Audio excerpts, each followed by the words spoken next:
Hi, everyone, and welcome to our video on spoken versus written language. Picture this scenario. John asks Mary, "Do you have an extra one?" And Mary replies, "No." Now, we have two problems with this exchange. First, what is the word one referring to? We don't know what that one is that John wants. And secondly, we might think that Mary's response is potentially kind of rude. As to the first point, a person who is privy to this conversation would know that John is referring to one of the pens on Mary's desk that both of them can see. Deixis is one of the characteristics of spoken language, and it's all about yourself. This, that, here, there, and even he and she, depending on your perspective when you are the speaker. In our example, John can refer to the pen by saying one and be understood, because Mary and John share the same context and they both can see those pens on the desk. In writing, you either specify that one is a pen or the reader will not understand what you're saying.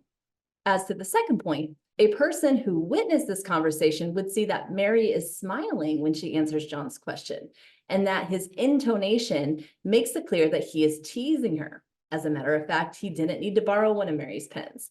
His question represented a way to remark on the unusually large quantity of pens Mary had on her desk. The point is that although these bold-faced sentences on the screen are the very same that John and Mary uttered, just by reading them without any further explanation, we don't get the same message that they did.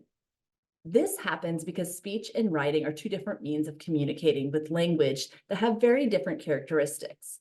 We'll look at some of those characteristics here, but I want to stress that this isn't a complete list, nor does it entirely account for technology. So just view this list as general differences between writing and face-to-face speech. So live and in person with somebody, not necessarily on Zoom. We will account for some of those differences in a minute. So first, writing is acquired by learning. You have to be taught it, whereas speech is acquired naturally. No formal training is necessary. Writing uses the visual channel and speech uses the oral or acoustic channel. The writer and reader deal with the text at different times, whereas in speech, the speaker and the hearer interact with one another at the same time. Writing usually implies a reader who can be far away from the one who writes, also far away in time. This is the reason why in writing, we tend to avoid ambiguities more so than in speech. Whereas in speech, you can usually see the face of the person in front of you, and he or she can let you know if what you're saying isn't clear. Writing is generally permanent, whereas speech is fleeting. Writing is often more deliberate. This may include the choice of vocabulary. We tend to, for example, avoid using the same word twice in each other's proximities. Instead, we look for synonyms. Speech, on the other hand, is more immediate. The speaker has limited amounts of time and memory, so their organization of speech is less complex and the syntax is less articulate. Writing uses punctuation, such as question marks, commas, quotation marks. Typed laugh can also be used, such as LOL, or we can use bold or italic features, capital letters, emojis. Speech, on the other hand, relies on prosodic elements, such as pauses, intonation, and rhythm. And when it's face-to-face, gestures and various nonverbal signals. When you write, you can go back and correct or delete what you have written. When you speak, you cannot go back and you can neither delete nor modify what you said. You can only add new words or sentences. And finally, deictic references must be explained and described. You can't say, "Can I have that?" without explaining what that is. Whereas in speech, these references are inferred by the context or by pointing. It's useful to imagine writing and speech at the two extremes of a continuum, but there are ways of using language that are in between them. Think, for example, of online chats. The sender and the receiver interact as two people who speak to one another, but they're actually writing. Or think of news reporters. They speak, but it's not a prototypical speech because the announcers either read from the teleprompter or some cue cards or something that is written, and there are no interlocutors, so no hearers present that can interact with them. All the means through which we communicate using language can be assessed on this continuum.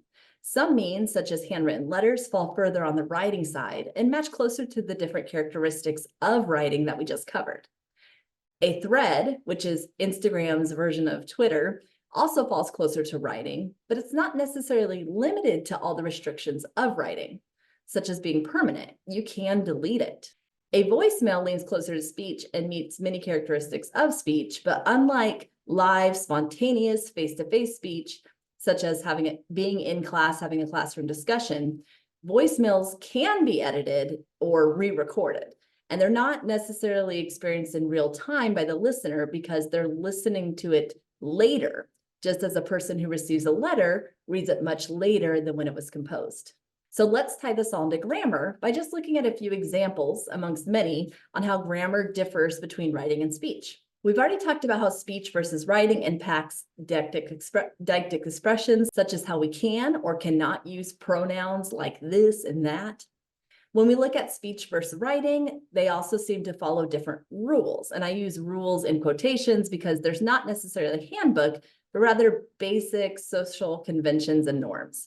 For example, in writing, specifically really formal writing, like an academic paper, you wouldn't use contractions. Contractions like wouldn't or don't. You would use would not or do not.